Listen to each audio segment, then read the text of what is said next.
தீபாவளி பண்டிகையை முன்னிட்டு சென்னை தீவுத்திடலில் பட்டாசு விற்பனை துவங்கியுள்ளது. தீபாவளி பண்டிகையை முன்னிட்டு தீவுத்திடலில் இந்த ஆண்டு 58 பட்டாசு கடைகளுக்கு அனுமதி அளிக்கப்பட்டுள்ளது. அதன் அடிப்படையில் பட்டாசு கடைகள் அமைக்கப்பட்டு இன்று முதல் வரும் 30ஆம் தேதி வரை பட்டாசு விற்பனை நடைபெறவுள்ளது. காலை 10 மணியில் இருந்து இரவு 10 மணி வரை விற்பனை நடைபெறும் என அறிவிக்கப்பட்டுள்ளது. பட்டாசு வாங்க வரும் பொதுமக்களின் வசதிக்காக போர் நினைவு சின்னம் சாலையில் தீவுத்திடல் பகுதியில் உள்ள 8 நுழைவு வாயில்களையும் திறந்து வைக்க நடவடிக்கை எடுக்கப்பட்டுள்ளது. மேலும் வாகனம் நிறுத்துமிடம், மழைக்காக ஒதுங்கும் இடம் போன்ற பல்வேறு வசதிகளும் ஏற்படுத்தப்பட்டுள்ளன.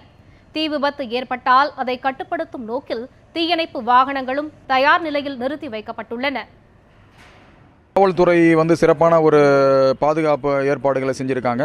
தீயணைப்பு துறையினுடைய வாகனம் 2 வாகனம் 24 மணி நேரம் இங்கே நாங்கள் நிறுத்தி வச்சிருக்கிறோம்.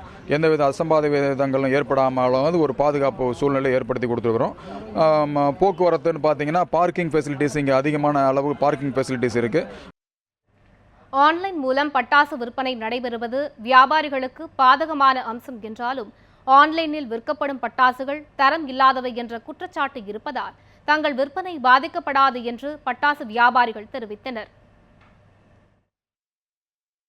இல்லை, ஆன்லைன் கடைசி இந்த தீபாவளி டைமில் 3 நாள் போய் ரீச் ஆகிறது கிடையாது. ஆன்லைன் நாங்கள் புக் பண்ணணுன்னா அது ஒரு 20 நாள் முன்ன பண்ணால் தான் அது ரீச் ஆகுது. இப்போ ஆன்லைனில் போட்டோன்னா இவங்க ஒரு ஐட்டம் போடுவாங்க, அவங்க அனுப்புறது வேறு இதுவாக இருக்குது.